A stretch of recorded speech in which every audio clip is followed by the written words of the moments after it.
Welcome to The Topic, where we highlight Houston Community College, our students, our programs, and our reach into the community. I'm Todd Duplantis. Each year, thousands of HCC students graduate. Many go off to four-year institutions, but several thousand venture right off into the workforce. And as they soon discover, getting the degree is only one part of the process. One has to get a job, and to do that, you have to go through an interview process. Did you know that your body language during that interview could keep you from getting the job? Well, joining me right now is Ryan Foley, who's a body language expert. And, you know, I would imagine body language is a big part, but you're saying it's not just qualifications. Your body language really sets the tone. And the minute you walk in that interview, you have to set a tone for it, correct? You're absolutely right. Thanks for having me, Todd. Absolutely. And yeah, I mean, really what employers are looking for are two big things on a job interview. The content, who you are you capable of doing the job? You're right.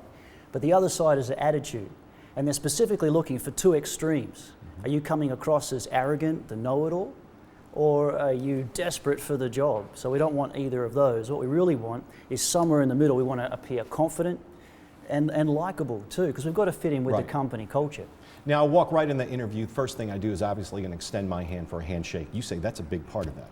Oh yeah, the handshake's critical. You know, normally when you shake somebody's hand, you're coming in on equal footing. Like if I shake your hand right now, it's fairly even. Both palms are facing either side. But in an interview situation, we're coming in, we've got to give some respect because that person is going to be asking us a lot of questions. They want us to be truthful and honest. So we want to do this shake in a particular way. And the handshake, we're saying, is to have your hand under the interviewer's hand, correct? Exactly. Or a way to put it is we want to give them the upper hand. I got you. Yeah. All right.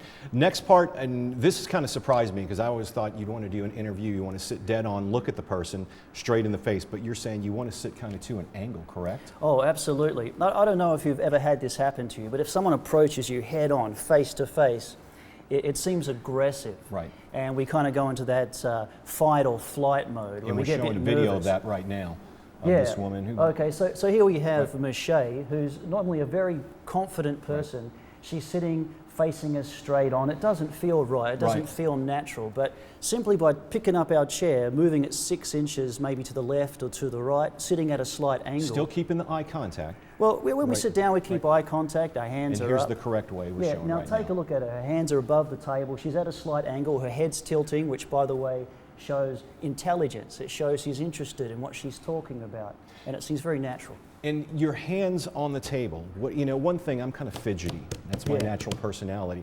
But your hands play a big part. What's the correct way of doing that? Oh, absolutely. Look, if you're going to use your hands, keep your hands up, because putting them under the table, I mean, think of all the expressions that go along with that. You know, what's under the table? What are we hiding? We don't want to hide anything. We keep our hands up, and the palms of our hands, as much as possible, keep them up too. It's basically telegraphing, hey, look, I'm an honest guy, I'm trustworthy, and they're going to pick up on it quick within 33 milliseconds, just a fraction of a second.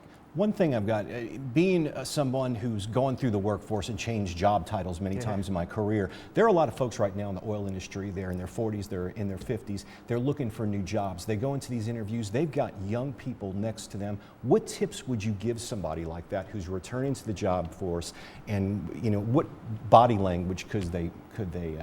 Well, look, confidence is key. When you're actually doing the job interview, it's the stories they're going to sell you on your ability to do your job.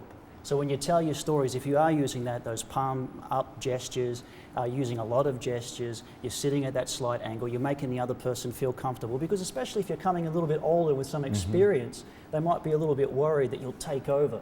But just be confident and be genuine. And that's all you need to do to make a great impression.